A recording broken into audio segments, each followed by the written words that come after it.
My best friend cried on my bed about her mom's cancer while handing me the project worth 70% of her grade, then blocked me the moment I emailed it in. When I finally got proof, she lied. She texted, "Don't do this to me." I didn't say a word. That was 6 weeks ago. Yesterday, she forgot what her own essay meant and started crying in front of the scholarship committee. I didn't have many friends in high school, and by not many, I mean none. I was sitting in the canteen playing Clash of Clans Mobile when Leah came up to me. She was the human version of a dandelion. Bright smile, flat stomach, perfectly manicured nails. "Hey, what are you playing?"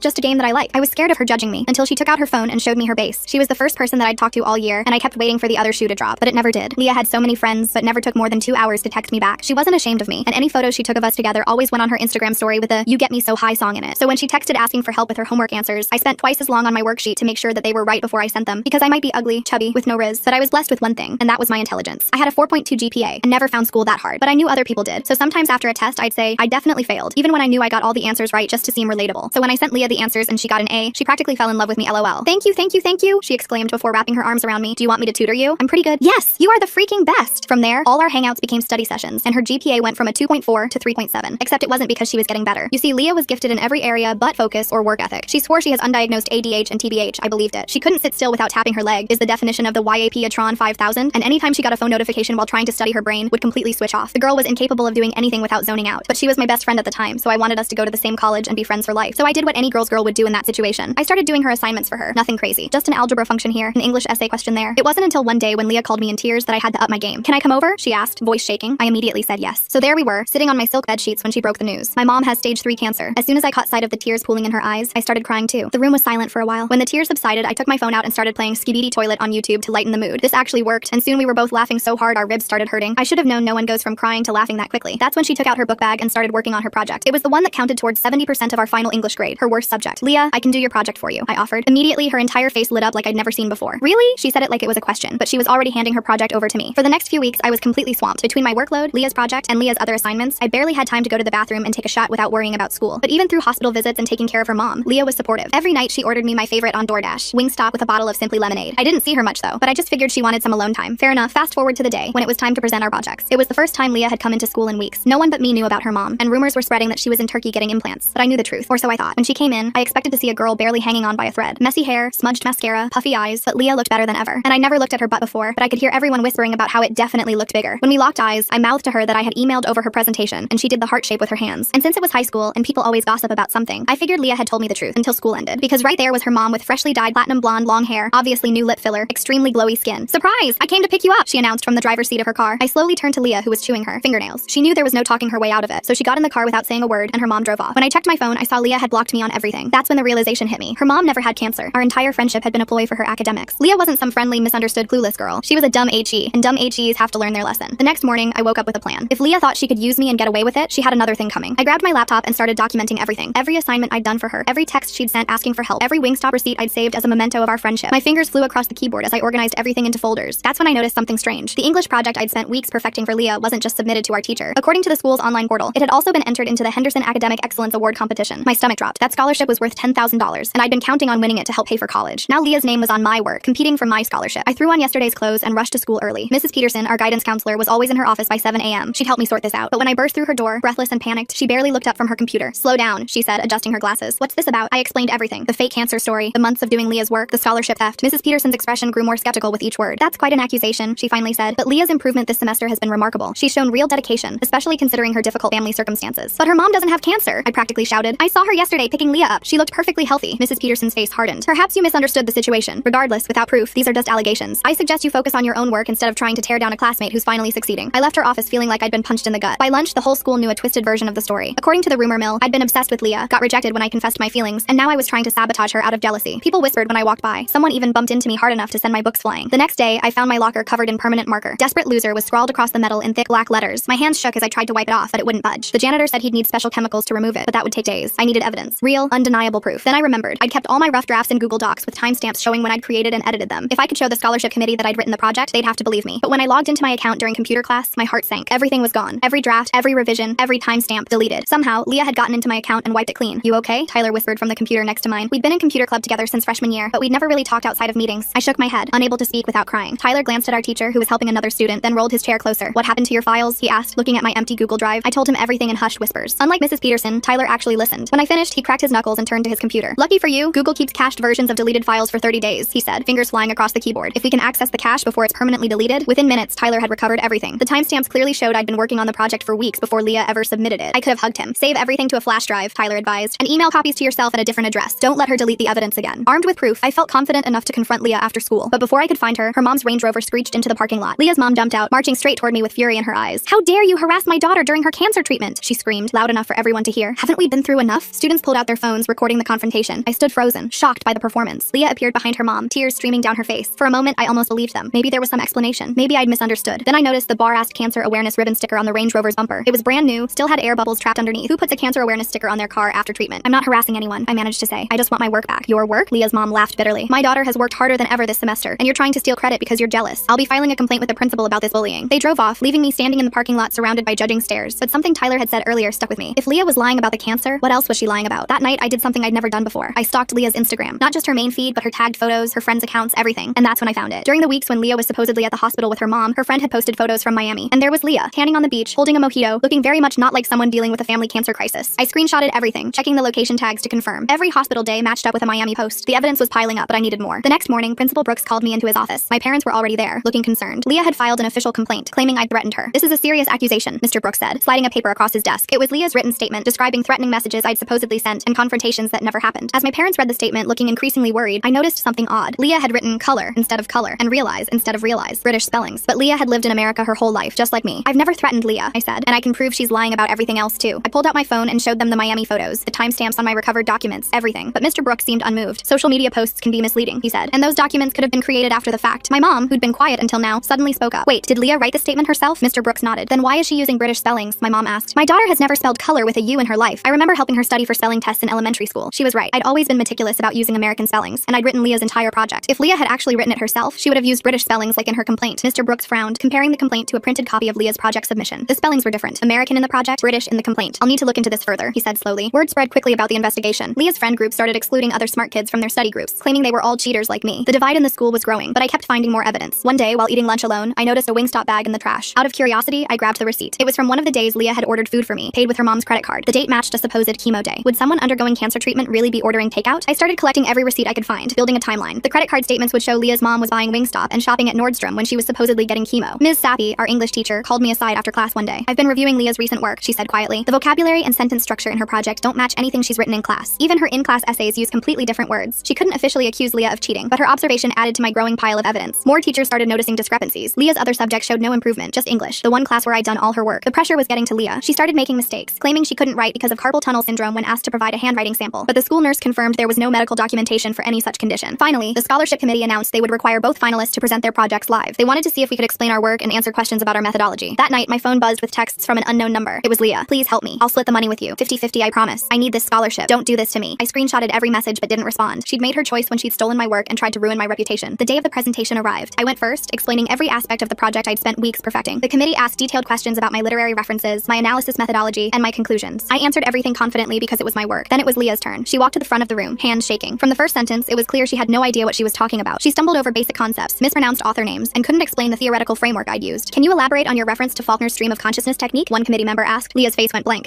Well, it's like when the character streams their consciousness." The committee exchanged glances. Another member asked about a specific metaphor I'd crafted. Leah couldn't even remember what it meant. Just as the presentation was falling apart, the door burst open. Leah's mom stormed in, designer heels clicking on the floor. "Stop this immediately," she demanded. "You're traumatizing my daughter. She's been through enough with my cancer treatment." The committee head, an elderly woman with silver hair, stood up slowly. "Ma'am, we've already verified with the local hospitals. There's no record of you receiving any cancer treatment." The room went silent. Leah's mom's face turned red, then white. Leah herself started crying, real tears this time. That's a violation of privacy," her mom sputtered. "Perhaps," the committee head said calmly, "but lying about cancer to manipulate others is a violation of basic human decency." Everything came crashing down at once. Leah broke completely, admitting through sobs that everything had been fake. The friendship, the cancer story, all of it had been a plan to use me for grades. "I needed my GPA up for college," she wailed. "It wasn't supposed to go this far. The scholarship went to me, as it should have from the beginning." Leah faced academic probation and lost her acceptance to her dream college when they found out about the plagiarism. Her mom tried to threaten legal action, but it fizzled out when lawyers explained that fraud and theft of intellectual property were actual crimes. Tyler helped me set up a legitimate tutoring business with real contracts and payment systems. No more doing work for free. No more fake friends taking advantage. I learned to value my abilities and charge what they were worth. Leah transferred schools mid-semester. The last I heard, she was struggling to keep her grades up without someone doing her work. Her mom's Range Rover appeared in the school parking lot one final time to collect her things. Someone had let the air out of all 4 tires, arranging them to spell out KARMA when viewed from above. The security cameras mysteriously malfunctioned that day, so no one could prove who did it. But I had my suspicions. Tyler had been grinning all morning, and he'd mentioned something about learning tire pressure systems in his automotive class. When I raised an eyebrow at him, he just shrugged and said, "Karma works in mysterious ways." I used the scholarship money for college and started my freshman year with a new understanding of friendship and trust. Real friends don't don't need you to do their work. They support you, encourage you, and stand by you when others try to tear you down. Tyler and I kept in touch, and he became one of my closest friends, a real one this time. Looking back at that Wingstop-fueled semester of doing someone else's homework, I can't believe how naive I was. But I learned that intelligence isn't just about grades or test scores. It's about recognizing your worth, standing up for yourself, and knowing when someone is taking advantage of your kindness. And if you're reading this, Leah, I hope you finally learn to do your own work. Though considering you couldn't even fake cancer without getting caught, I somehow doubt it. The scholarship money hit my bank account 3 weeks later. $10,000 felt like a fortune, but I knew I had to be smart about it. Tyler and I spent hours planning the tutoring business, creating contracts that protected both me and my future clients. We set up a simple website, established clear payment terms, and even designed a logo. Everything was legitimate this time. My first real client was Catherine, a sophomore struggling with chemistry. She paid up front, attended every session, and actually took notes. When she improved from a D to a B+,